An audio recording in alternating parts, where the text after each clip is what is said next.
Inba tax வணக்கத்துடன் உங்கள் இன்பா. தமிழர் தாயகத்தை மையப்படுத்தி தினமும் பல விடயங்கள் பேசப்பட்டு கொண்டிருக்கின்றன. தமிழர் தாயகம் என்கின்ற பொழுதே அங்கு அரசியல் சார்ந்த நகர்வுகள் ஒரு பிரதான களத்தை எடுத்திருக்கின்றது. ஒவ்வொரு அரசியல்வாதிகளும் தங்களை மக்களுக்கானவர்களாக அடையாளப்படுத்தி கொள்ளக்கூடிய களங்களை நாம் பார்த்திருக்கிறோம். இதில் முதன்மையாக இருக்கக்கூடிய கட்சியாக நாம் பார்க்கக்கூடியது தமிழரசு கட்சியை தான் பார்ப்போம். காரணம், நெடுங்காலமாக அந்த கட்சி அரசியல் களத்தில் பயணித்துக் கொண்டிருக்கின்றன. பல முக்கியமான தலைவர்கள் அந்த கட்சியை மையப்படுத்தி களம் கண்டிருக்கிறார்கள். எனவே இந்த கட்சியை மையப்படுத்திய செய்திகள் தான் பரவலாக நாம் உன்னிப்பாக கவனிக்கக்கூடிய ஒன்றாக இருக்கும். ஆனால் தமிழரசு கட்சியில் அடையாளமாக இருக்கக்கூடிய ஐயா ஸ்ரீதரன் அவர்களுக்கு எதிரான களங்கள் இப்பொழுது உருவாக தொடங்கிவிட்டது என்கின்ற செய்தியும், தமிழரசு கட்சியிலிருந்து ஸ்ரீதரன் அவர்கள் வெளியேறுகிறார் என்கின்ற செய்தியும் இன்று வலுவான பக்கமாக பதிவாகி கொண்டிருக்கின்றன. உண்மையிலே தமிழரசு கட்சியிலிருந்து வெளியேறுகிறாரா ஸ்ரீதரன் அவர்கள்? அவருடைய அரசியல் களம் தனிப்பாதையை நோக்கி நகர்த்தப்படுகிறதா அல்லது நகர்வதற்கான களங்கள் உருவாக்கப்படுகிறதா? இவைகள் இன்று எழும்பி இருக்கக்கூடிய ஒரு பிரதான களங்களாக இருக்கின்றன. இந்த காணொலியில் நாம் அவைகளை குறித்து தான் அலச இருக்கிறோம் அல்லது பேச இருக்கிறோம். எனவே காணொலியை கடைசி வரை பாருங்கள். உங்களுடைய நண்பர்களுக்கும் எங்களுடைய வலையொலியை பகிர்ந்தளியுங்கள். நாங்கள் வெளியிடக்கூடிய காணொலிகள் உங்களை வந்து அடைவதற்கான ஒரு களத்தை எட்டும். ஐயா ஸ்ரீதரன் அவர்கள் தமிழ் சார்ந்த விடயங்களில் அல்லது தமிழர்களுக்காக களத்தில் நான் நிற்கிறேன் என்பதை அடையாளப்படுத்தி கொண்டிருக்கக்கூடிய ஒரு அரசியல்வாதி என்றால் மறுப்பதற்கு யாரும் இல்லை.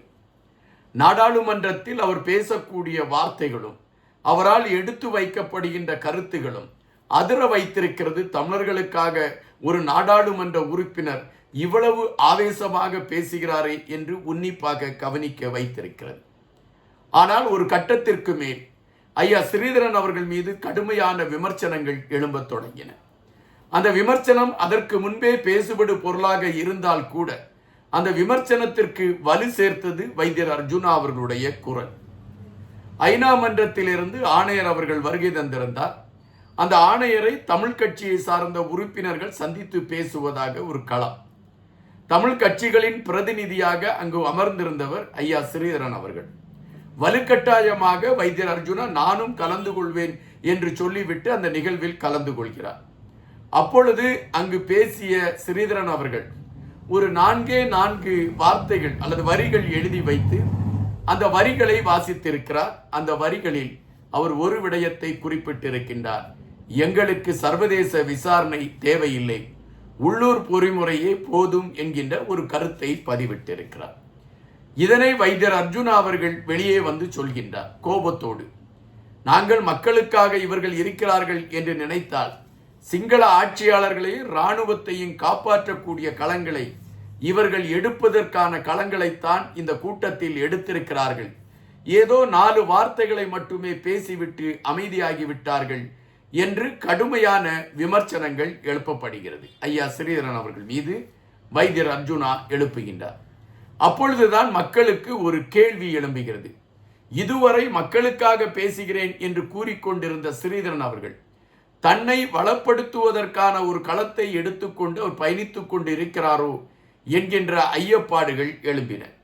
இந்த சூழலில்தான் ஸ்ரீதரன் அவர்களால் பெறப்பட்டு இருக்கக்கூடிய பார், அதாவது மதுபான கடைகளின் அருகாமையிலே இருக்கக்கூடிய குடிப்பதற்காக இருக்கக்கூடிய அந்த ஒரு உணவருந்தக்கூடிய ஒரு இடம், பல பார்களை ஸ்ரீதரன் அவர்கள் எடுத்திருக்கிறார் என்றும் அதற்காக அவர் பல கையூட்டுகளை வாரி வழங்கியிருக்கிறார் என்றும் பரபரப்பான செய்திகள் பற்றி கொள்ள தொடங்கின. இதனை பலர் எடுத்து வைக்கவும் ஆரம்பித்தார்கள். அதன் பின்பு ஒரு கடுமையான விமர்சனம் ஸ்ரீதரன் அவர்கள் மீது எழும்பியது. காற்றாலை மின்சாரம் அந்த தொழிற்சாலை அமைப்பதற்கான களங்கள் எடுக்கப்பட்ட பொழுது 70 மில்லியன் ரூபாய் லஞ்சமாக ஸ்ரீதரன் அவர்களுக்கு கொடுக்கப்பட்டது என்கின்ற ஒரு பரபரப்பு செய்தியும் சந்தேக செய்தியாகவே உலா வந்தது. அதற்கான ஆதாரங்களை யாரும் எடுத்து வைக்கவில்லை என்றாலும் அது ஒரு சந்தேக செய்திகளாக உலா வந்து கொண்டு இருந்தது. இந்த சூழலில் திடீரென்று தமிழரசு கட்சி ஒரு அதிரடி அறிவிப்பை வெளியிடுகிறது. தமிழரசு கட்சியின் நாடாளுமன்ற குழு தலைவரில் இருந்து ஸ்ரீதரன் அவர்கள் நீக்கப்படுகிறார் அல்லது அவர் விலக வேண்டும் என்கின்ற ஒரு கருத்தை எடுத்து வைக்கிறது. எதற்காக ஸ்ரீதரன் அவர்களை நாடாளுமன்ற குழு தலைவர் பதவியிலிருந்து நீக்குவதற்கு தமிழரசு கட்சி முனைப்பு காட்டிக் கொண்டு இருக்கிறது என்கின்ற கேள்வியை வைக்கின்ற பொழுது தமிழரசு கட்சியின் சார்பில் அதற்கான விளக்கம் கொடுக்கப்படுகின்றது.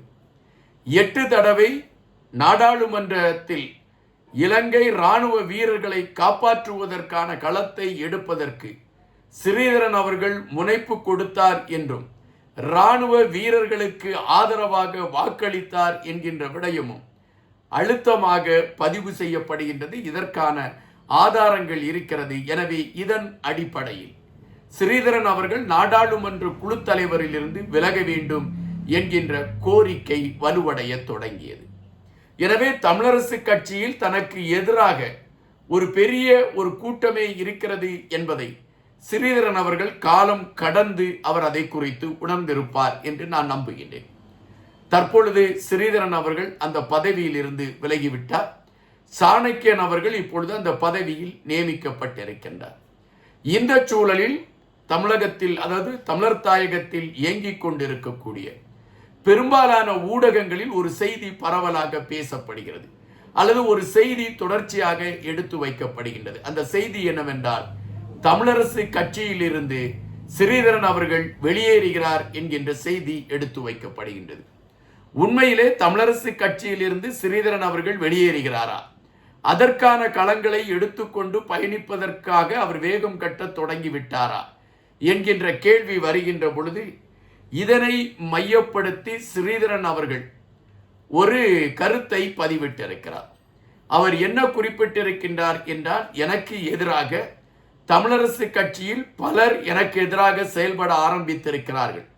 என்னை எப்படியாவது அரசியலில் இருந்து ஒழித்துவிட வேண்டும் என்பது அவர்களுடைய எண்ணம். அதுபோல தமிழரசு கட்சியிலிருந்து என்னை எப்படியாவது வெளியேற்றிவிட வேண்டும் என்று அவர்கள் நினைக்கிறார்கள். ஆனால் இந்த கட்சி தான் என்னை அடையாளப்படுத்தியது. இந்த கட்சியின் முகம்தான் எனக்கான முகமாக இருந்தது. எனவே நான் இந்த கட்சியை விட்டு விலகுவது என்பது கனவிலும் நடைபெறாத ஒரு விடயம். எப்படியுமே நான் போராடி என்னுடைய வெற்றியை நிலைநாட்டுவேன். என் மீது எடுத்து வைக்கப்படுகின்ற குற்றச்சாட்டுகள் அனைத்துமே பொய்யானது என்பதை என்னால் நிலைநிறுத்த முடியும் என்ற ஒரு கருத்தை ஸ்ரீதரன் அவர்கள் பதிவிட்டிருக்கின்றார். ஆனால் ஸ்ரீதரன் அவர்களுடைய பார் விடயங்களை மையப்படுத்தி பல ஊடகங்கள் செய்திகளை வெளியிட்டு கொண்டிருக்கின்றன. அவருடைய ஊழல் சார்ந்த கதைகளை பல ஊடகங்கள் பேசிக் கொண்டிருக்கின்றன. இதில் எந்த அளவிற்கு உண்மை இருக்கிறது அல்லது திட்டமிட்டு ஸ்ரீதரன் அவர்கள் மீது ஒரு குற்றம் சார்ந்த பதிவுகள் எடுத்து வைக்கப்பட வேண்டும் என்கின்ற களத்தோடு இது போன்ற ஒரு தேடல்கள் எடுக்கப்பட்டு கொண்டிருக்கின்றனவா? இந்த கேள்விகள் எல்லாம் எழும்பிக் கொண்டிருக்கின்றன. ஆனால் நம்மை பொறுத்த மட்டில் நாம் எடுத்து வைக்கக்கூடிய செய்தி ஒன்றுதான். ஸ்ரீதரன் அவர்களுடைய அரசியல் களம் சறுக்கு நிலத்தை நோக்கி அது சறுக்க தொடங்கிவிட்டது என்பதுதான் நிஜம். வருகின்ற தேர்தல் களங்கள் ஸ்ரீதரன் அவர்களை அங்கீகரிக்குமா என்கின்ற விடயமே பெரும் கேள்விகளாக இருக்கிறது என்பதுதான் நிஜம். நன்றியுடன் இன்பா.